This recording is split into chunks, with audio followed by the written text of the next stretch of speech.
ललाटपटले वक्षःस्थले कौस्तुभम् नासाग्रे वरमौक्तिकं करतले वेणुः करे कङ्कणम् सर्वाङ्गे हरिचन्दनं सुललितं कंठे च मुक्तावली गोपस्त्री परिवेष्टितो विजयते गोपाल चूड़ामणिः अस्ति स्वस्तरुणी कराग्र विगलत् कल्पप्रसूनाप्लुतम् वस्तु प्रस्तुत वेणुनाद लहरी निर्वाण निर्व्याकुलम् स्रस्त स्रस्त निबद्धनी विविलसत् गोपी सहस्रावृतम् हस्तन्यस्तनतापवर्गमखिलो दारं किशोराकृति कृष्णं नारायणं वन्दे कृष्णं वन्दे व्रजप्रियं कृष्णं द्वैपायनं वन्दे कृष्णं वन्दे पृथासुतम्। श्रीमद् भागवत महापुराण के महात्म का वर्णन करने वाले पद्म पुराण के पंचम अध्याय के 55वें श्लोक तक का पाठ कल संपन्न हुआ और अब 56वें श्लोक से आगे का वृत्तांत निवेदित किया जा रहा है, जिसमें श्रीमद् भागवत महापुराण के महात्म को, उसकी कथा, साप्ताहिक कथा के महात्म को स्वयं प्रेत योनि से मुक्त हुआ धुंधुकारी, जिसको भगवान का स्वरूप प्राप्त हो चुका है, अब वह स्वयं श्रीमद् भागवत के महिमा का वर्णन कर रहा है। आर्द्रम शुष्कम लघु स्थूलम वांगमनः कर्म भी कृतम श्रवणम विदहेत पापम पावकः समिधो यथा। धुंधुकारी का कथन है, आर्द्र पाप, शुष्क पाप, लघु पाप, स्थूल पाप, ये कर्म के पक्ष में यदि लेते हैं तो, और पावक के पक्ष में यदि लेते हैं, ये श्रवण के पक्ष में, और अग्नि के पक्ष में लेते हैं तो आर्द्र काष्ठ, शुष्क काष्ठ, लघु काष्ठ, स्थूल काष्ठ, जैसे छोटे बड़े सभी लकड़ियों को, और वो लकड़ी चाहे सूखी हो या गीली हो, सबको अग्नि समाप्त कर देती है। पावक समिधो यथा, जैसे पावक समिधा को समाप्त कर देते, शुष्क काष्ठ को समाप्त कर देता, उसी प्रकार से मन से, वचन से और कर्म से, वांगमनः कर्म भी कृतम आर्द्रम पापम अपि शुष्कम पापम अपि लघु पापम अपि स्थूलम पापम अपि साप्ताहिकम भागवत श्रवणम विदहेत। यह श्रीमद् भागवत का साप्ताहिक श्रवण ये सब प्रकार के पापों को दग्ध करके रख देता है, चाहे वह छोटा पाप हो या बड़ा पाप हो, आर्द्र पाप हो या कुछ भी हो। ये लकड़ी के पक्ष में ये कहते हैं कि आग जैसे सब प्रकार के सूखी, गीली, छोटी, बड़ी सबको जला करके रख देती, उसी प्रकार से लघु स्थूल पाप जितने भी हैं उन सबको ये साप्ताहिक भागवत की जो कथा है, जिसका अनुष्ठान है, वह सब प्रकार के पापों को समाप्त कर देता है। यह प्रेत की अनुभूति है, प्रेत का यह कथन है।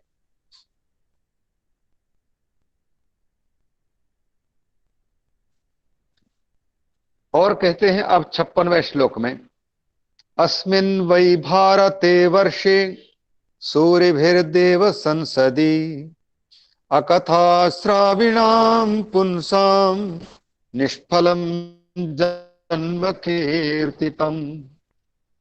जो लोग भारतवर्ष में जन्म लेकर के भी श्रीमद् भागवत का श्रवण नहीं कर पाए हैं, तो फिर सूरी लोग जो विद्वान हैं वे लोग उनके जन्म को निष्फल मानते हैं। अस्मिन वही भारते वर्षे, विशेषतः इस भारतवर्ष में सूर्य भी देव संसदी, देवताओं की सभा में विद्वान लोगों का यह कथन है। वो कहते हैं कि अकथा श्राविणाम पुंसाम जन्म निष्फलम कीर्तितम, उनका जन्म निष्फल गया, ऐसा विद्वानों का कथन है। तो इस प्रकार से उसकी निंदा करते हुए भी श्रीमद् भागवत के श्रवण को ये विधि के रूप में प्रतिपादित कर रहे हैं कि उनका श्रवण करना ही चाहिए, अन्यथा भारत में जन्म लेना, मनुष्य के रूप में जन्म लेना व्यर्थ गया, जीवन व्यर्थ हो जा रहा है। इस प्रकार से कहते हुए धुंधकारी कहता है, किम मोहतो रक्षितेन सुपुष्टेन बलीयसा अध्रुवेण शरीरेण शुक शास्त्र कथाम बिना। कोई शरीर है जिसकी रक्षा हम कर रहे हैं, और चाहे वो कितना भी बलवान शरीर हो, चाहे वो कितना भी पुष्ट हो, है तो वह अध्रुव, लेकिन उस अध्रुव शरीर के द्वारा यदि सुख शास्त्र कथा का श्रवण ना किया गया, भागवत का श्रवण ना किया गया, तो फिर यह बेकार है। तो अध्रुव शरीर के द्वारा सुख शास्त्र के बिना वह रक्षण करने से क्या लाभ? अर्थात जब तक श्रीमद् भागवत का श्रवण कर रहा है तभी तक इस शरीर की रक्षा का प्रयोजन सिद्ध हो रहा है, इस शरीर को पुष्ट करने का प्रयोजन सिद्ध हो रहा है, इस शरीर के बलवान होने का प्रयोजन सिद्ध हो रहा है। अन्यथा यह अपने आप में तो अध्रुव है ही। इस अध्रुव शरीर को रक्षित करने से क्या लाभ? पुष्ट करने से क्या लाभ? इसको बलवान बनाने से क्या लाभ? इसका सच्चा लाभ तभी है जब श्रीमद् भागवत का श्रवण किया जाए। भागवत कथा के बिना बेकार है, इसकी रक्षा करना बेकार है। जैसे कोई व्यायाम आदि करता है, प्रातःकाल मॉर्निंग वॉक करता है और बाबा रामदेव के योग आदि का अनुष्ठान करता है, तो उन सारी क्रियाओं को करने का प्रयोजन तो तब सही माना जाए जब शरीर को रक्षित करने के बाद श्रीमद् भागवत आदि का चिंतन करके परमात्मा में मन को लगाया जाए। अन्यथा शरीर को सुरक्षित करने से कोई मतलब नहीं है। अगर उस शरीर से हम भगवत प्राप्ति ना कर पाए, आत्मबोध की प्राप्ति ना कर पाए, तो फिर बेकार है दौड़ लगाना, बेकार है मॉर्निंग वॉक, बेकार है बाबा रामदेव के योग पर साधन करना। ये सब साधन हैं। इन साधनों का उपयोग क्या है? जब तक कि आपका साध्य के साथ में कोई संबंध नहीं है, आत्मबोध की प्राप्ति में इनका कोई स्थान नहीं है, तो शरीर को रक्षित करने से क्या लाभ है?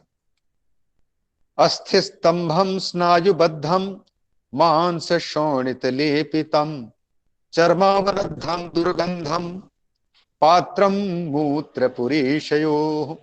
जब इस शरीर का उपयोग भगवत प्राप्ति में ना किया जाए, आत्मबोध की प्राप्ति में ना किया जाए, तब उस पक्ष में इस शरीर को अत्यंत तुच्छ कह करके, अधम कह करके इसकी निंदा की जा रही है। क्षितिजल पावक गगन समीरा पंच रचित अति अधम शरीरा, अत्यंत अधम कहा जा रहा है। कब? जब इस 5 तत्वों के बने हुए इस शरीर के द्वारा हम अपने मुख्य स्वार्थ को न साध रहे हों। और यदि हम अपने मुख्य स्वार्थ को इस शरीर के द्वारा साधित करते हैं, तब इसी शरीर की प्रशंसा होने लग जाती है। बड़े भाग मानुष तन पावा, सुर दुर्लभ सदग्रंथन पावा, सदग्रंथन गावा। तो ये बड़े बड़े देवता लोग इसके गायंती देवा अखिल गीत कानी, अथवा इस भारतवर्ष में जन्म लेने वालों की प्रशंसा करते हैं। तो इस शरीर की प्रशंसा कब है? जब इस शरीर का उपयोग भगवत प्राप्ति में या आत्मबोध की प्राप्ति में हम करें इसका उपयोग। और अगर यह नहीं करते तो फिर इसको अत्यंत अधम कहा जाता है। यहां भी उसकी निंदा की जा रही है कि यह शरीर अस्थि स्तंभम, इसमें हड्डी रूपी स्तंभ लगे हुए हैं। स्नायुबद्धम, ये नसनाड़ी रूप ये रस्सियां लगी हुई हैं। मांस शोणित लेपितम, मांस और खून इससे लिपा पोता हुआ है। यह शरीर ऊपर से जो है चमड़े से ढका हुआ है, और अत्यंत 24 घंटे इस शरीर से दुर्गंध निकलता ही रहता है। 12 मैल आंख से, कान से, नाक से, छिद्रों से न जाने कितनी जगह से इससे मैल निकलता रहता है, दुर्गंध के मल से परिपूर्ण भांड के अतिरिक्त और है क्या। लेकिन इसी की प्रशंसा तब हो सकती है जब इसका उपयोग परमात्मा की प्राप्ति में या आत्मबोध की प्राप्ति में किया जाए। अस्थि स्तंभम स्नायुबद्धम मांस शोणित लेपितम चरमावनद्धम दुर्गंधम पात्रम मूत्र पुरीशयो।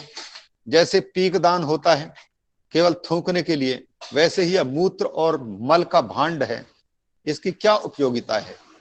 इसलिए शरीर रक्षा यदि किया जाए तो शरीर रक्षा का प्रयोजन तो तभी सिद्ध हो रहा है जब रक्षित शरीर का उपयोग परमात्मा की प्राप्ति में किया जाए, भगवत चिंतन में किया जाए, श्रीमद् भागवत के श्रवण और उसके कथन में किया जाए।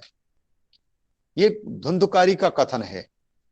जरा शोक विपाकार्तम रोग मंदिर मातुरम दुष्पूरम दुर्धरम दुष्टम सदोषम क्षण भंगुरम। इस शरीर की पुनः निंदा करते हुए कह रहे हैं, यह जरा रोग शोक विपाकार्तम, जरावस्था के कारण यह हमेशा आर्त रहता है, पीड़ा को प्राप्त होता रहता है। शोक के कारण, विपाक, इन सब के कारण, वृद्धावस्था के कारण और शोक के कारण यह हमेशा परिणाम में क्या है, दुखमय है, आर्त है। और रोग मंदिरम, रोग का तो यह घर ही है, हमेशा आतुर रहता है, निरंतर किसी न किसी कामना से पीड़ित रहता है मतलब। और दुष्पूर है, इसको पूरी तरह से भरा नहीं जा सकता, दुर्धर भी है दूसरी ओर, इसको धारण भी नहीं किया जा सकता। कोई इसको कितना भी पकड़ने की कोशिश करे, कोई कितना भी करोड़पति हो, इस शरीर को जवान बनाए रखने की कोशिश में अरबों खरबों के रुपए खत्म कर देगा, लेकिन ये इसको वृद्धावस्था आना ही आना है। धारण करना इसका बड़ा कठिन है और इसको पूर्ण करना, इसकी क्षतियों को पूर्ण करना भी बड़ा कठिन है। और यह दोष युक्त है, दुष्टम सदोषम क्षणभंगुरम, और क्षण क्षण में यह समाप्त होने वाला है। तो ऐसे क्षणभंगुर शरीर से अगर परमात्मा को साध लिया तब तो ये सारे के सारे निंदा जो हो रही हैं ये स्तुति में बदल जाएंगे। और जब तक परमात्मा की प्राप्ति में इस क्षणभंगुर शरीर का उपयोग नहीं हो रहा है तब तक के लिए इसकी निंदा है। इस शरीर की 3 गतियां बता रहे हैं। कृमिविद भस्म संज्ञातम शरीरम इति वर्णितम। शरीरम कृमिविद भस्म संज्ञातम, इसकी अंतिम संज्ञा यही हो जाते हैं। शरीर यदि कहीं जमीन में गाड़ दिया तो कीड़े पड़ जाएंगे, तो ये इसका परिणाम इस शरीर की गति है, कीड़ा। और विठ यदि जल में प्रवाहित कर देते हैं महात्मा लोग तो वहां पर मछली खा जाते हैं, कौवे खा जाते हैं, तो आखिर में महात्मा का शरीर वो शौच ही तो बना कौवे के पेट में जाकर के, मछली के पेट में जाकर के, ये विष्ठा बन गया। और तीसरी गति, इस शरीर को हम अग्नि में भस्म कर देते हैं तो राख इसकी परिणति है। 3 गतियां हैं, कृमि विट भस्म। ये जो त्रिवित करण है, त्रिवित करण के अंतर्गत पृथ्वी जल और तेज, इन तीनों को लिया गया है। आकाश और वायु इनको त्रिवृत करण में नहीं लिया गया है, वो पंचीकरण की प्रक्रिया में उसमें लिया गया है। और इस शरीर को पवित्र करने के लिए यदि हम 5 का उपयोग करते हैं, लेकिन 3 प्रत्यक्ष रूप से जाते हैं। मिट्टी का उपयोग करते हैं, अग्नि का उपयोग करते हैं जिसको पावक का, तेज तत्व, जल तत्व और पृथ्वी तत्व, इनके द्वारा शोधन तो होता है और तीनों के पंचीकरण की प्रक्रिया से शरीर का निर्माण होता है, त्रिवृतकरण की प्रक्रिया से। तो ये अंततोगत्वा इन्हीं के परिणाम भूत ये बन जाता है, क्योंकि शरीर को 3 ही जगह रखते हैं, या तो भूमि में गाड़ देते हैं, मिट्टी को समर्पित कर देते हैं, या तो जल में प्रवाहित कर देते हैं, या अग्नि को समर्पित करते हैं। तो इन तीनों के समर्पण के अनुसार इनकी 3 गतियां हैं। अग्नि को समर्पित करते हैं तो ये राख बन जा रहा है, जल को समर्पित करते हैं तो ये विष्ठा बन जा रहा है कौवे के, मछली के, और अगर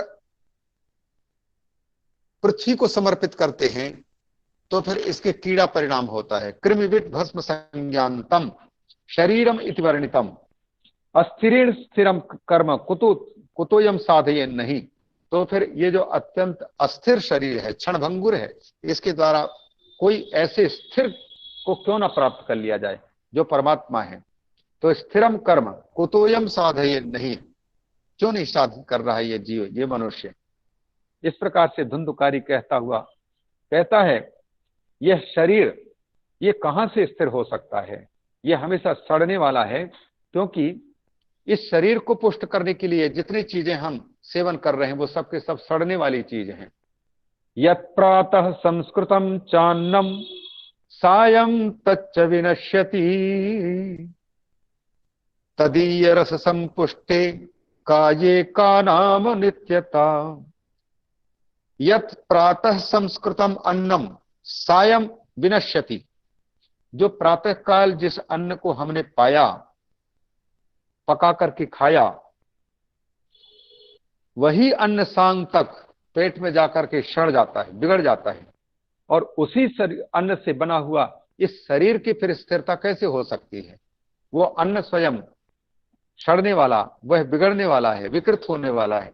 तो उसी अन्न से बना तदीय रस संपुष्टे काये, उस बिगड़ने वाले अन्न से पुष्ट हुआ है यह काया, तो इसकी नित्यता की बात कौन कर सकता है? अर्थात ये क्षणभंगुर है ही, नित्य नहीं है। इसलिए इस अनित्य से भी नित्य की प्राप्ति कर लिया जाए, वही सच्चे सार्थकता है शरीर की। सप्ताह श्रवणालोके प्राप्यते निकटे हरि, और भी साप्ताहिक भागवत श्रवण की महिमा का वर्णन करते हुए धुंधुकारी कहता है लोके सप्ताह श्रवणात हरि निकटे प्राप्यते। जिस हरि को हम श्रीमद् भागवत के श्रवण के पूर्व में मंदिरों में ढूंढते थे, तीर्थों में ढूंढते थे, कहीं दूर एकांत में प्रतीत करते थे, वही परमात्मा श्रीमद् भागवत के श्रवण करने मात्र से वो अत्यंत निकट में अनुभव में आने लग जाते हैं, हृदय में उसकी प्रतीति होने लग जाती है। सप्ताह श्रवण मात्र से, सप्ताह श्रवणात् लोके प्राप्यते निकटे हरि अतो दोष निवृत्त्यर्थम एतदेव ही साधनम। इसलिए समस्त दोषों के निवृत्ति के लिए एकमात्र साधन श्रीमद् भागवत का साप्ताहिक श्रवण ही है। मुझे प्रत्यक्ष देखो, मैंने 7 दिन में मुक्ति प्राप्त कर ली, स्वरूप प्राप्त कर लिया, धुंधुकारी का यह कथन है। अतो दोष निवृत्त्यर्थम, सब प्रकार के कलयुगीय दोष हैं, उन सारे दोषों को निवृत्त करना है, दूर करना है, तो फिर मुख्य साधन के रूप में साप्ताहिक श्रवण ही मुख्य साधन है। बुद्बदा इव तोयेषु मशका इव जंतुषु जायन्ते मरणायैव कथा श्रवण वर्जिताः।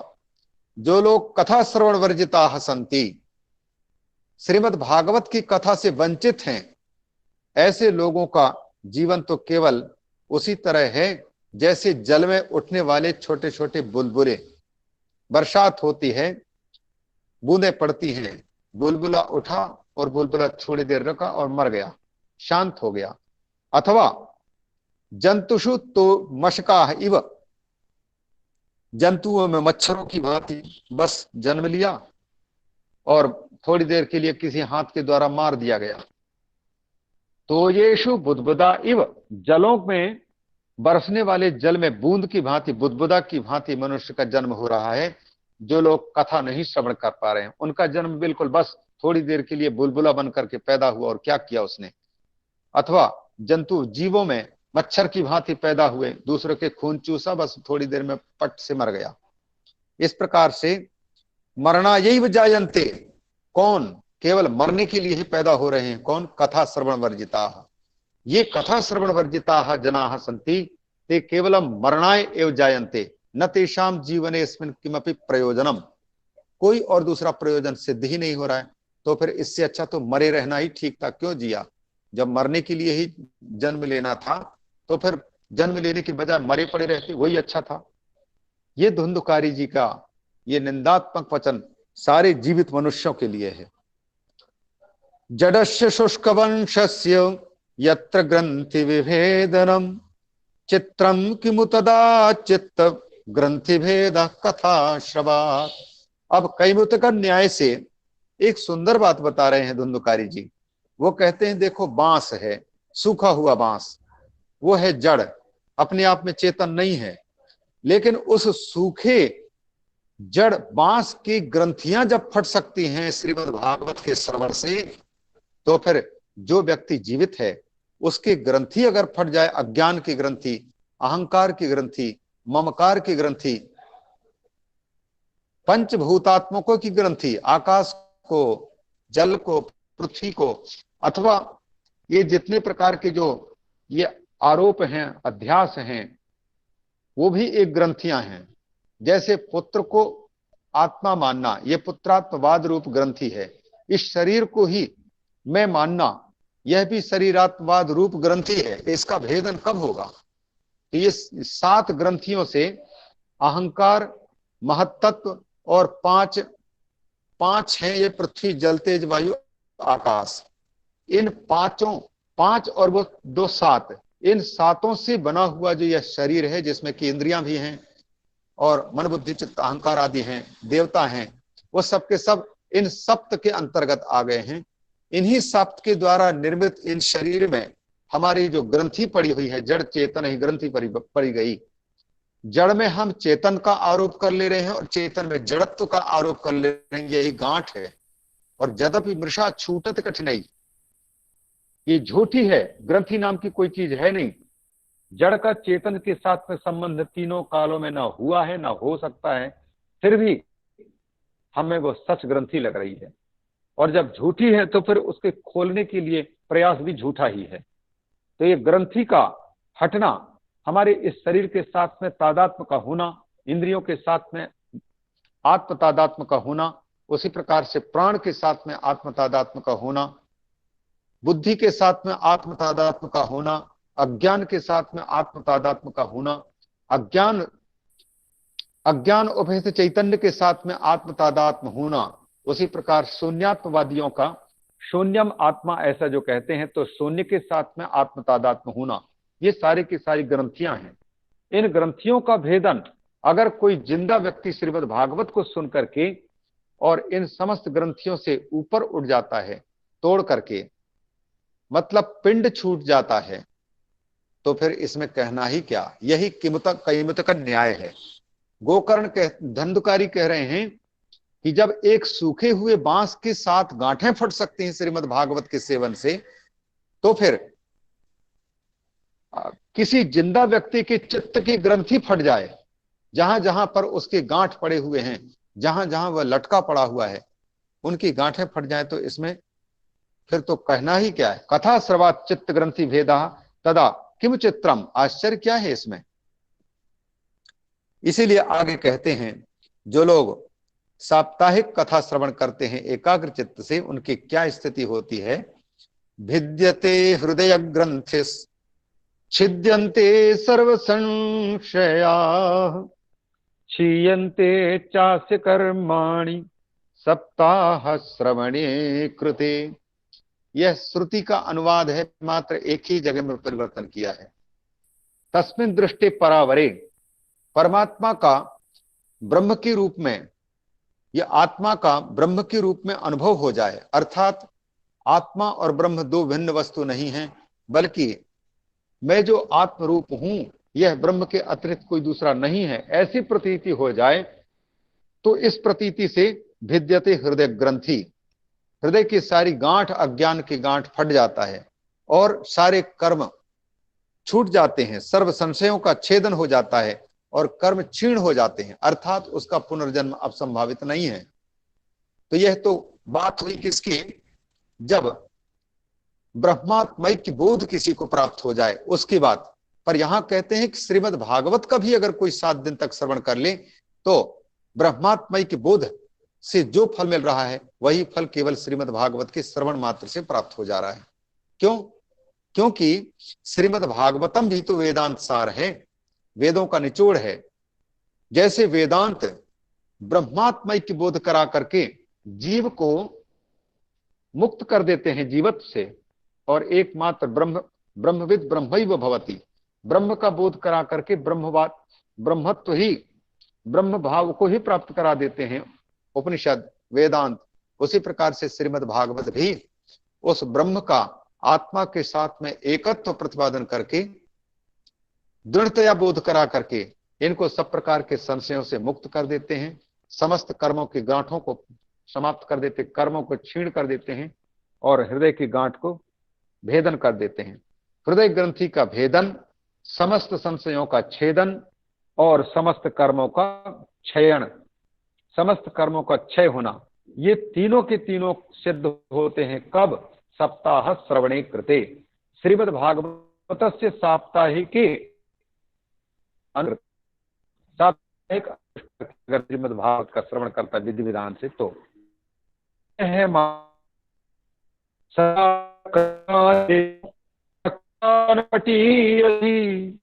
कथा तीर्थे स्थिते चित्ते तीरे बुधैः स्मृता। संस्कृत एक है जिसको कहते हैं हिंदी में भागवत कथा, जो यह तीर्थ है, यह तीर्थ क्या करता है? कथा चित्त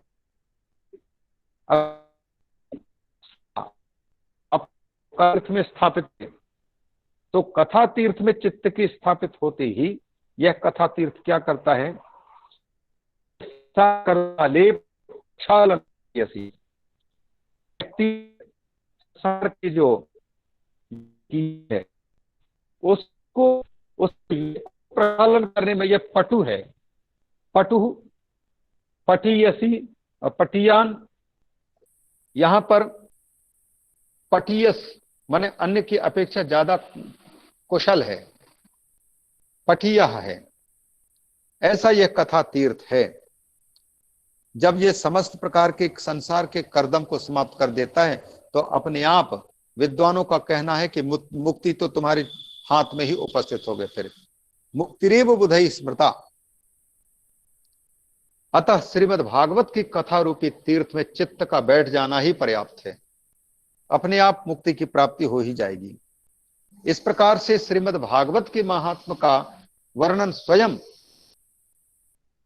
अनुभूति संपन्न धुंधुकारी वर्णन कर रहा है। ऐसे समय पर क्या घटना घटी इसका उल्लेख करते हुए सनकादि ऋषि कहते हैं, नारद ऋषि, एवं ब्रुवति वै तस्मिन् विमानमागमत् तदा वैकुंठवासिभिर्युक्तं प्रस्फुरद्दीप्तिमंडलम। धुंधुकारी श्रीमद् भागवत की महिमा का वर्णन कर ही रहे थे, एवं ब्रुवती इस प्रकार से बोल ही रहे थे, तस्मिन एव समये तदा एकम विमानम आगमत, एक ऐसा दिव्य विमान उपस्थित हुआ जो कि प्रस्फुरत दीप्ति मंडलम, चमक रहा था, चारों ओर उसके प्रकाश फैल रहा था, दीप्ति मंडल फैल रहा था, चमक रहा था, और उसमें वैकुंठ के रहने वाले भगवान विष्णु के दूत निवास कर रहे थे। वैकुंठवासी भी युक्तम विमानम प्रस्फुरत दीप्ति मंडलम विमानम तत्र तदा आगमत, वहां पर उपस्थित हो गया। और सबके देखते देखते वह विमान, कहते हैं, सर्वेशाम पश्यताम भेजे विमानम धुंधुली सुतः, सब देखते रह गए और सबके देखते देखते धुंधुली के पुत्र धुंधुकारी उस विमान में चढ़ गए। धुंधुली सुतः तद विमानम सर्वेशाम पश्यताम, निर्धारण षष्ठी है, नहीं उसका अब कौन सा बोलते हैं, वो तिरस्कार वाली षष्ठी है जिसमें तो शब्द स्मरण में नहीं आ रहा है। देखते पिता के देखते देखते बालक चला गया, अथवा बालक के रोते रोते सन्यास ले लिया, तो इसमें जो है वो एक प्रकार का अपमान प्रकट करने के लिए वहां पर किया जाता है षष्ठी का। वो यहां पर सर्वेशाम पश्यताम, सबके देखते देखते, किसी का ख्याल ना करके, तिरस्कृत करते हुए, अपमान करते हुए, अपमान यही था कि दूसरे लोग कुछ ना कर पाए उनको विमान में बैठते समय, और सबको तुम लोग बैठे रहो, देखते रहो, हम भागवत की कथा सुन करके और यूं चले। इस प्रकार सबकी अवहेलना करके वो बैठ रहे हैं वहां पर। एक मिनट, हमको ये सूत्र विस्मृत हो रहा है, मुख में होते हुए भी उच्चरित नहीं हो रहा है। एक मिनट, उसको मैं बता दूं, उसको जो कहना चाहते हैं षष्ठी का।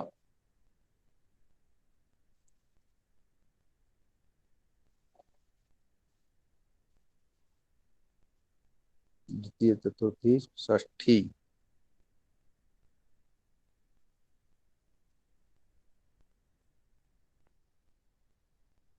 आशीषी नाथ दिवस व्यवहृणो हो, विवाह से अवसर पहले है। अधिगर्थ दये शाम कर्मणि षष्ठी और सप्तमी चक करके जो वहां लिखा है,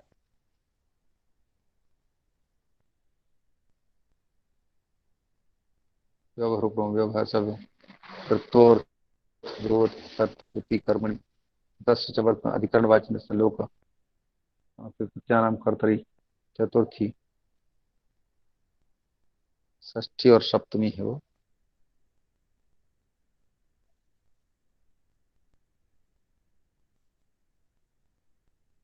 निर्धारण आयुक्त षष्ठी च अनादरे, षष्ठी च अनादरे से यहाँ षष्ठी है। कौन सी जगह पर?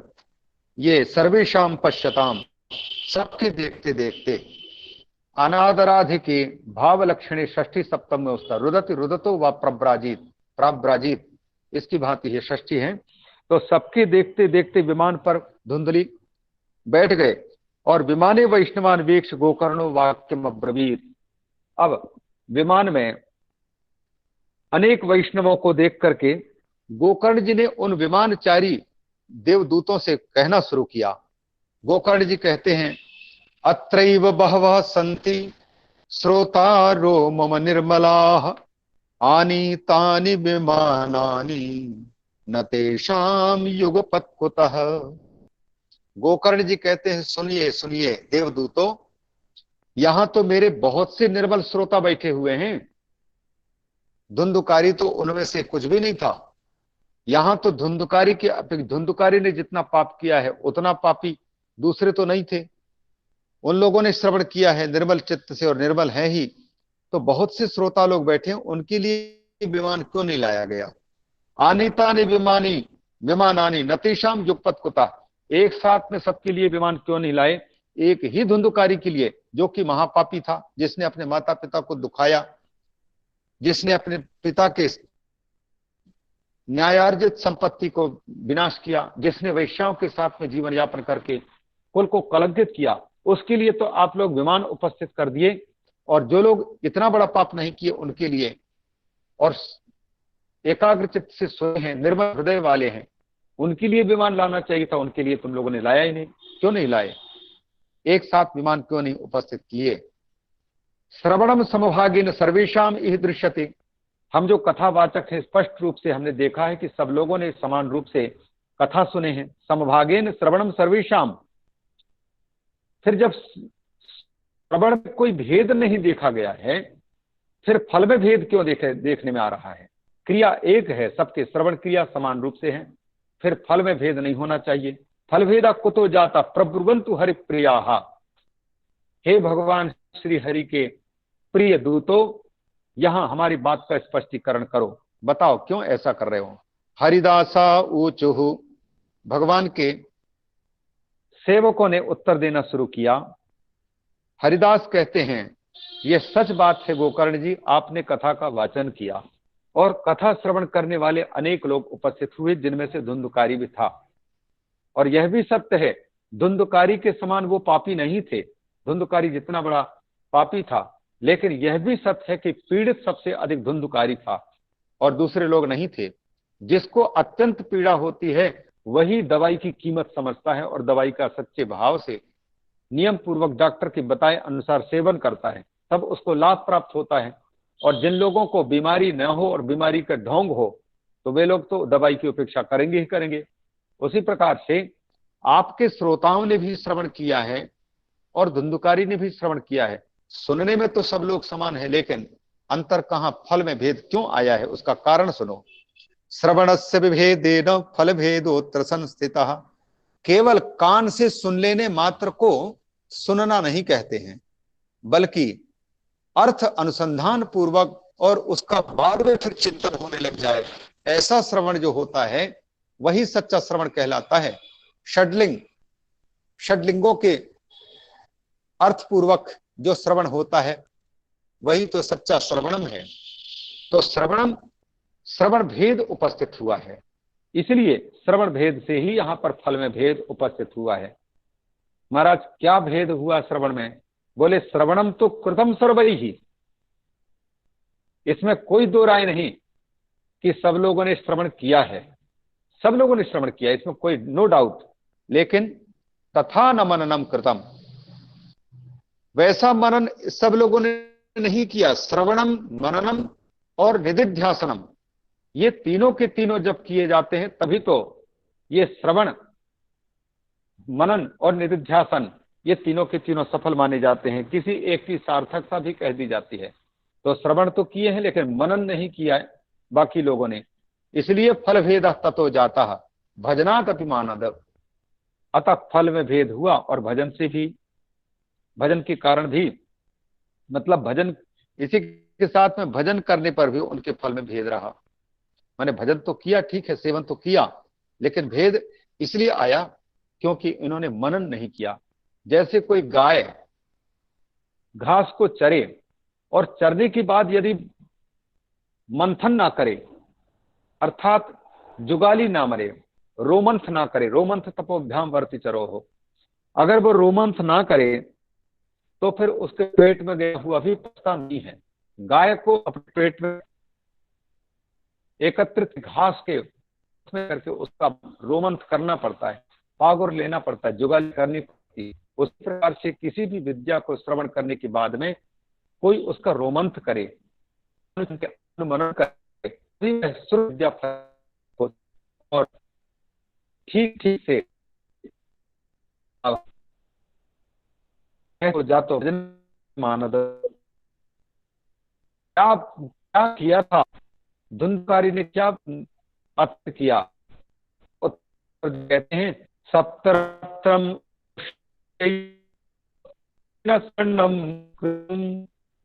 मननादि तथा तेन स्थिर चित्ते कृतम भृशम। ये प्रेत के शरीर में रह करके धुंधकारी ने 7 रात्रम, 7 दिनों तक उपोष्य, उपवास करके कथा को सुना, और फिर केवल श्रवण किया नहीं बल्कि 7 दिन उपवास पूर्वक श्रवण किया, और श्रवण करके मननादि था तेन कृतम स्थिर चित्ते, बार उसका मनन चिंतन किया, इसलिए उसको फलित हुआ। इसका लाभ दृढ़म च हतम ज्ञान प्रमाणेन हत श्रुतम, यदि कोई ज्ञान हुआ है, मजबूती के साथ में चित्त में नहीं बैठा है, तो वह सब ज्ञान, वह प्राप्त हुआ भी ये बेकार चला जाता है, मारा जाता है। प्रमाद श्रुतम, अगर लापरवाही के साथ में अगर किसी ने अवहेलना श्रवण की है आदि को, तो भी बेकार चला जाता है। इसलिए श्रवण करते समय पर ये उपेक्षा भाव से सुनना चाहिए, न परीक्षा भाव से सुनना चाहिए, बल्कि वक्ता के मुख से निकली प्रत्येक बात मेरे हित की परमात्मा भेज रहे हैं, ऐसी श्रद्धा करके सुननी चाहिए। और सच्चा वक्ता तभी बन सकता है जब किसी को सुनना जानता हो। जो व्यक्ति सुनना नहीं जानता, बोलना भी नहीं जान सकता है, क्योंकि जो सुनेगा वही तो बोलना जानता है। बच्चे जिस बच्चे के हो जाता, अर्थात हो जाता है, गूंगा हो जाता है। इसलिए सच्चा वक्ता भी बनने के लिए दूसरों को सुनना जरूरी है। सुनने से ही, सुनने के प्रति हमें अवज्ञा नहीं करनी चाहिए, उपेक्षा नहीं करनी चाहिए। तो प्रमादेन हतम श्रुतम, प्रमाद पूर्वक अगर सुना गया तो बीमारी आती है, वो फलित नहीं होती। उसी प्रकार मंत्र के विषय में कहते हैं, यदि गुरु महाराज की कृपा से प्राप्त विद्या है, मन है, उस मंत्र में यदि संदेह है तो वह मंत्र भी नष्ट होता है, अर्थात फल नहीं। संदिग्धो ही तो मंत्रो, संदेह से घिरा हुआ मंत्र, और व्यग्र चित्तो हतो जपा, जपते समय पर मन में तो कहीं दूसरे जगह के ध्यान है और जपे जा रहे हैं यहाँ, तो वह जप भी व्यग्र होकर के जप की व्यर्थ चला जाता है, उससे कोई मतलब नहीं होता, केवल टाइम बर्बाद किया है। अवैष्णवो हतो देशो यस्मिन् देशे वैष्णवाः न निवसन्ति सः अपि देशः नष्टप्राय एव। जिस जगह पर भगवान विष्णु को मानने जानने वाले भगवत प्रिय भक्तों का अभाव है, वह जगह मुर्दा के समान है, वो मारा ही गया। अवैष्णवो हतो देशो, उसी प्रकार से हतम श्राद्धम अपात्रकम, कोई लोग श्राद्ध करते हैं उस श्राद्ध का सच्चा फल तब मिलता है जब अच्छे पात्र को लेकर के श्राद्ध का अन्न उसको खिलाया जाए। जो श्राद्ध पानी अधिकारी नहीं है वो क्या करके निभा देने से वह श्राद्ध मारा जाता है, अर्थात उस श्राद्ध का कोई फल नहीं निकलता है। हतम अपकम, पात्र नहीं मिलने के कारण उचित पात्र ढूंढे जाते हैं, कौन लेना चाहिए, सब सारी बातें लिखे गए हैं। विद्रणा मंत्रणा धीष्टम प्रश्न प्रार्थना आज विवरण के समय पर बताया गया है। आमंत्रण किसका, निमंत्रण किसका, इन दोनों की व्याख्या करते समय स्त्रीय धनम, दान किया जाता है श्रुति के जानकार विद्वान को, और जो श्रुति का जानकार नहीं है, शास्त्रों का नहीं है, ऐसे व्यक्ति के चक्कर में आकर के दान किया गया तो उस दान का फल भी उसको कुछ नहीं प्राप्त होने वाला है। अश्रोत्रिय कृतम दान हतम, हतम अश्रम और अनाचारम हतम कुलम, कुल तब मारा जाता है, वंश परंपरा तब नष्ट कही जाती है जब उस परंपरा में कोई आचरण है। जैसे उसी प्रकार से संप्रदाय को भी मुर्दा के समान मारा जाता है जिनमें कोई आचार नहीं है, शास्त्रीय मर्यादा का कोई नियम ही नहीं है। तो अनाचारम हतम कुलम। अतः आगे भी कहते हैं विश्वासो गुरुवाक्येषु स्वस्मिन् दीनत्व भावना मनोदोष जयश्चैव कथायां निश्चलामति एवमाकृतं चेत् सदा वै श्रवणे फलं पुनः श्रवन्ते सर्वेषां वैकुंठवसते ध्रुवम्। हरिदास कह रहे हैं, भगवान विष्णु के दूत कह रहे हैं, श्रवण कब फलित होता है। कहते हैं विश्वासो गुरु वाक्येषु, व्यास पीठ पर बैठ करके जो वक्ता बोल रहे हैं वो गुरु रूप है, व्यास प्रति हैं और जगत गुरु हैं। अतः यह मान करके कि व्यास पीठ से जो वक्ता बोल रहे हैं वो बिल्कुल निष्पक्ष होकर के सबके हित की बात, शास्त्र की बात सुनाना भी चाहिए उनको। अगर व्यास पीठ में करके भी ये प्रामाणिक वचन है तो उनको भी दोष तो लगता ही लगता है और उसका कोई फल नहीं होता है। गुरु भी अगर अश्रोत्रिय वचन कहता है, श्राद्ध शास्त्र विपरीत वचन कहता है तो उस भी प्रामाणिक ही कहते हैं। यहाँ श्रद्धा आदि का जो श्रद्धा का विवरण कहा गया है कि गुरु के उन वचनों में श्रद्धा विश्वास जो वचन श्रुति सम्मत है। तो गुरु वाक्येषु विश्वास, अगर गुरु के विश्वास करता है, साथ ही साथ अपने दीनत्व की भावना होनी चाहिए कि मैं दीन हूं और अहंकार अपने आप को बृहस्पति पहले से मान करके सुन रहा है तो उसको श्रवण फलित नहीं हो सकता है। श्रुता तो स्वस्मिन दीनत्व भावना, मैं कुछ नहीं जानता, मैं तो दीन हूं। और दूसरी बात, तीसरी बात, मनोदोष जया, मन के विकारों पर जीत हासिल करके अगर सुना जाए और कथा में निश्चला मति, जिस समय कथा सुनने के लिए बैठ चुके हैं तो चाहे लाख करोड़ काम उपस्थित हो जाएं पर मुझे कथा ही सुननी है और दूसरे कामों को, फोन आदि को गौण कर देना है, अन्य बातों को हमको ध्यान ही नहीं देना है, कथा सुननी है। अगर इस प्रकार से श्रवण करता है, एवं आदि कृतम चेत स्यात् तदा वै श्रवणे फलम, इस प्रकार से नियमों का पालन करते हुए अगर कथा का श्रवण करता है तभी उस कथा के श्रवण का फल है। विष्णुदूत कहते हैं गोकर्ण जी से, पुनः श्रवान्ते सर्वेषां वैकुंठे वसतिर्ध्रुवम्। गोकर्ण जी, आप जब पुनः दूसरी बार कथा सुनाएंगे तब जितने भी श्रोता होंगे उन श्रोताओं को कथा सुनने के अंत में ये जान लीजिए कि वसति वैकुंठे ध्रुवम एव तेषाम वसतिर् भविष्यति, अवश्य ही उनका वैकुंठ में वास हो जाएगा, सब वैकुंठ जाने के अधिकारी हो जाएंगे। अब गोकर्ण जी की ओर से मानो एक प्रश्न उपस्थापित किया गया कि माना कि मेरे ये श्रोताओं ने मेरी बातों को जो कथा में सुना रहा था उनको इन्होंने एकाग्रचित से श्रवण नहीं किया और जो श्रवण करने के लिए जो योग्यताएं हैं, जो शर्त हैं, उन शर्तों का पालन नहीं किया। लेकिन कथा वक्ता तो एकाग्रचित्त होकर के श्रवण, स्वयं श्रवण तो करता ही है, मनन भी करके तो बोलता है। तो फिर उसके लिए विमान क्यों उपस्थापित नहीं किया गया? श्रोता के लिए अगर उपस्थापित हो सकता है तो फिर कथा वक्ता के लिए क्यों नहीं किया गया? कथा वक्ता तो श्रोता से भी श्रेष्ठ है। इसका उत्तर देते हुए भगवान विष्णु के दूत कहते हैं, देखो गोविंद, देखो गोकर्ण, गोकर्ण तव गोविंदो गोलोकम दास्यति स्वयं। धुंधकारी के लिए तो भगवान विष्णु ने दूतों को भेजा लाने के लिए और विमान भेजा। गोकर्ण जी, आप तो कथा सुनाने वाले हैं, आपके लिए किसी दूत को नहीं भेजेंगे और न किसी दूसरे के द्वारा विमान भेजेंगे, बल्कि आपके लिए तो स्वयं कथा वक्ता के लिए, यदि केवल भगवान को रिझाने के लिए, केवल भगवत विष्णु भक्ति पाने के उद्देश्य से और किसी प्रकार के लालच ना करते हुए भक्ति ज्ञान वैराग्य की प्राप्ति और भगवान की प्राप्ति के उद्देश्य से अगर कथा सुनाता है, तब उसके लिए विष्णुदूत कहते हैं स्वयं गोविंद ही उसके लिए विमान लेकर के उपस्थित होते हैं, अर्थात उसकी ड्राइविंग करने का काम स्वयं परमात्मा करते हैं। गोकर्ण तब गोविंदो गोलोकम दासते स्वयं, स्वयं गोलोक धाम वो देंगे आप। एवं उक्त्वा जयो सर्वे वैकुंठम हरि कीर्तना। ऐसा कहकर के सबके सब वैकुंठ धाम को चले गए हरि कीर्तन करते हुए। आज के वक्तव्य को यहाँ ही विराम देते हैं, 5 मिनट बाकी हैं 10 बजने में।